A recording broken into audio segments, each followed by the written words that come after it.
July 19th, 2025.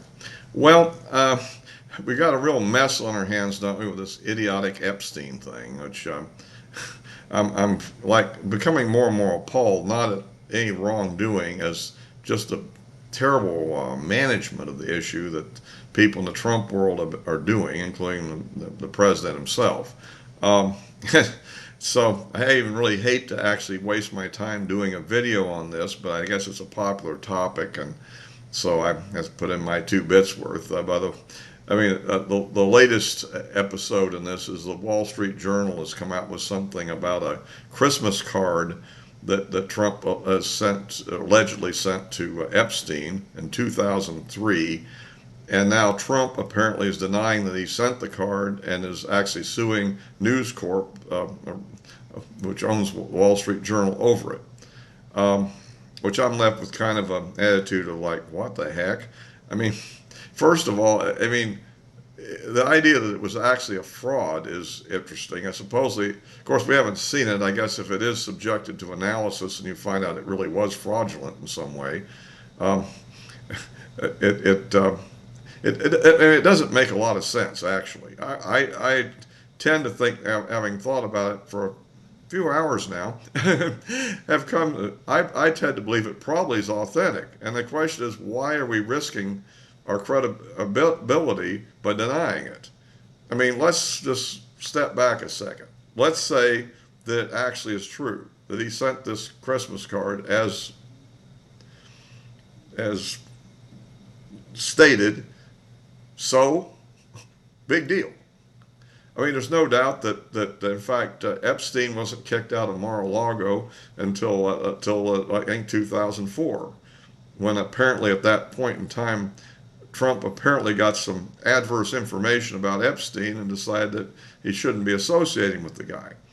Um, so they would send a Christmas card, and Epstein is known for, I guess, having attractive girls around him, but at that time not knowing that what was going on with underage ladies. And after all, until you actually check their ID, can you really tell a 17-year-old from an 18-year-old or a 19 that easily? I mean, but at any rate, whatever. Um, and so he sent us Christmas cards, kind of a joke. I mean, so why deny it and then get into litigation where you're going to be faced with a deposition? You know, you're going to have to face a deposition with that lawsuit if it goes forward. Of course, lawsuits take quite a while, and it probably won't go forward, and this will probably blow over before it goes anywhere. Maybe it's just the idea of a way of pushing back psychologically. You filed a lawsuit, and you'll drop the lawsuit somewhere down the road after other evidence comes forward, which isn't work. But to me, this whole thing has been so mishandled from the beginning. First of all, why even issue the memo that was issued anyhow, saying the case was closed?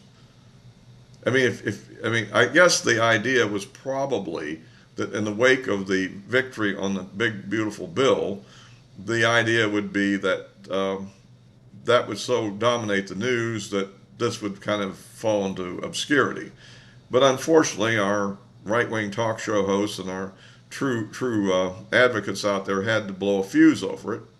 Um, and of course, they were disappointed because they were expecting that you're going to get all these high-level Democrats arrested for statutory rape and whatever, and put in prison, I guess. But at any rate, but that's kind of why this blew up on him. And after that, then he tries to tell people just don't pay any attention to the man behind the curtain, which is not a good way to go either. Practically, it's not good management of this situation. So now we're in, and then we had a blow up with Bongino, and the Attorney General, and I think I fully understand what that was about, and it's not what a lot of people are thinking, I believe.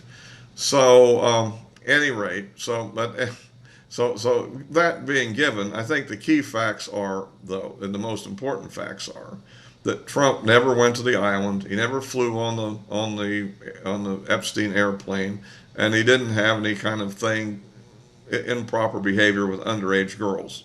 Okay, none of that has really happened. Okay, that's not the issue. That's not what's hidden somewhere. That's not there. If it had been, the Democrats would have definitely used it and blew him out of the water, and he wouldn't be a president right now. So let's get that straight before we even get going with it. So then we can get to what I think Bongino is upset about. But before that, if you like these videos, please give me a like, subscribe, and click the bell for notifications. Or you can follow me on Rumble, which I post as well. Yes. So, okay. Now for Bongino, I think the explanation is pretty clear cut. Remember, he had an interview on Fox News a few weeks before all this. And what he basically said was that they'd investigated this stuff, they've looked at all the evidence, and there's no evidence at all that Epstein was murdered. That in spite of everything, including Dr. Boden's forensic expertise, the guy apparently did commit suicide, or else, or at least they can't find the evidence of a murder. Okay. Now, okay, and that was his position at that time. But he also said at the time that the investigation is never really over. If new evidence comes forward, they would pursue it. And of course, Bondi said something different in her memo. She said it's over. And I think that's what the argument was about. Don't say that. And so all of everybody's darker suspicions, forget that. That's not what it's just this. It's very simple. It's right out of what Bongino has stated and what's in the memo. That's where the contradiction is. And I think Trump was able to convince him, hey, calm down, get back to work. We need you. Okay, so that's one thing.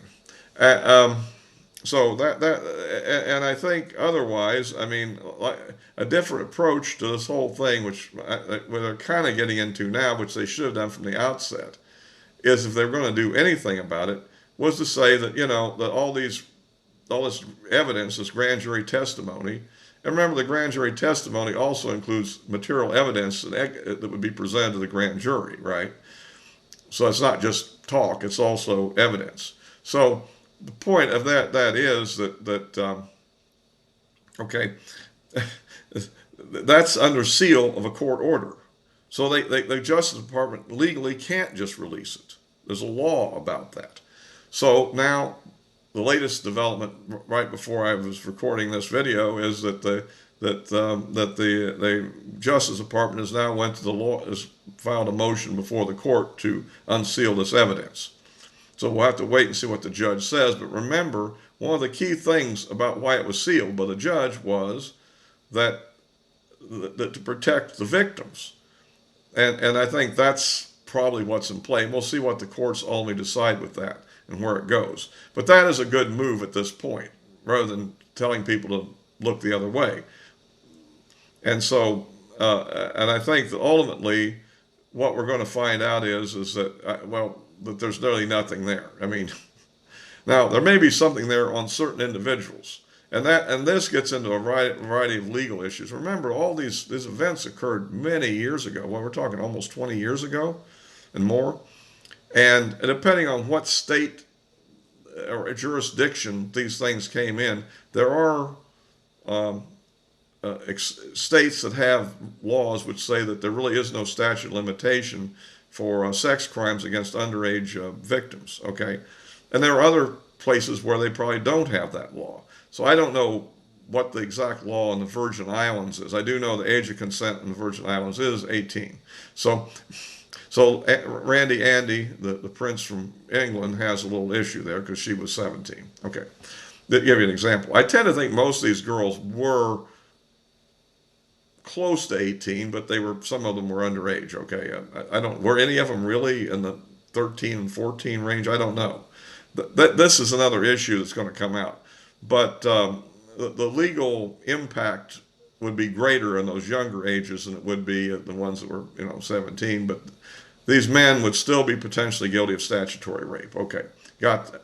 So we'll see. But the thing is, if there is a statute of limitations in the Virgin Islands, then basically they might not be prosecutable at this point. And I'm not sure exactly what the Justice Department's rules are on releasing information against people who you're not actually prepared to really prosecute. And if in fact they have this exception which has been passed in some states in the Virgin Islands, then they could be prosecuted. So if they can identify, and then we have the issue of all these videos. They obviously can't be released to the public because that would be categorized as child pornography. Okay, so that's out. They could identify, as I said in a previous video too back, that yeah, you could identify people from pictures in it potentially and create a list from that point of view. And that might be what's may eventually happen. I don't know. So at any rate, so that's in play right now, and that's where we're kind of going with that.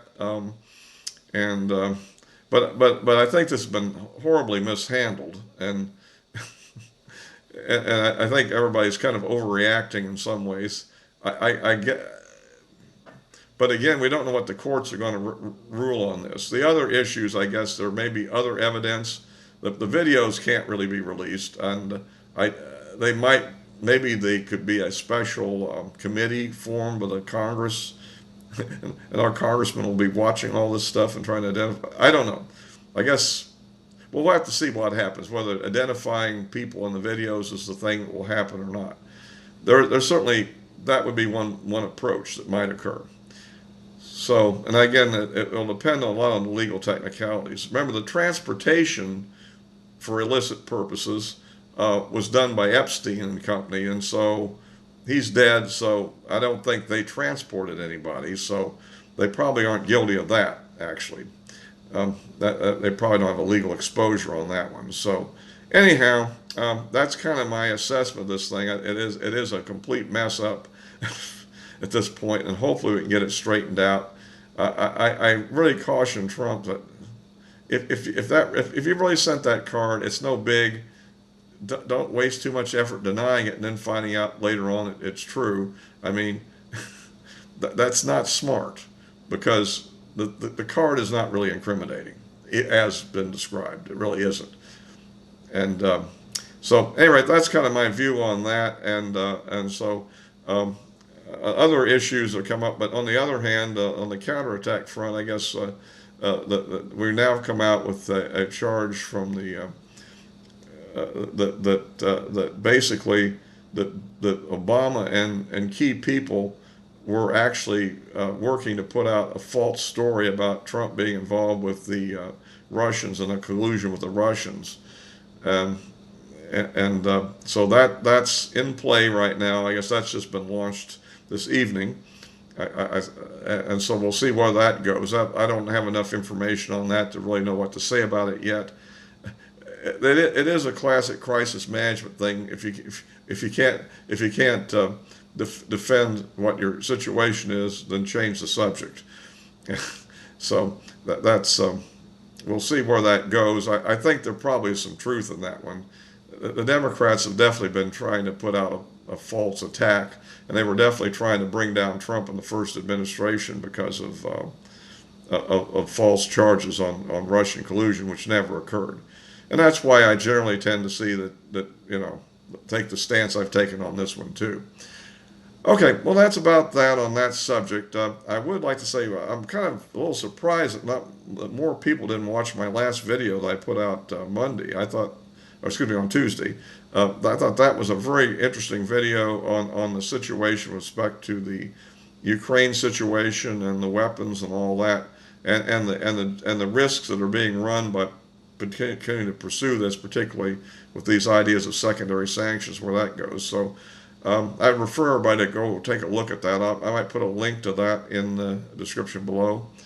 And as far as Wall Street Journal, I mean, I also very recently was a guest on the space show in which I was taking on the Wall Street Journal for some shabby journalism about the UAP subject. And it is roughly a 90-minute presentation, so somebody might be interested in that or not, I don't know. But I can put a link to that in the description below too, so if anybody is interested in the UAP subject. And I go into a lot of things in there and kind of address the things that are more certain, and I go into at the end into some of the more new developments as well, which are very interesting as well. Some of them are, as David Grush says, entail a degree of ontological shock to people going into it new. But that's also developing. So I'll be wrapping this up for now. As always, I'll be placing this on YouTube and Rumble, and the address of my social media accounts are in the description below, along with the two things I mentioned. So all for now.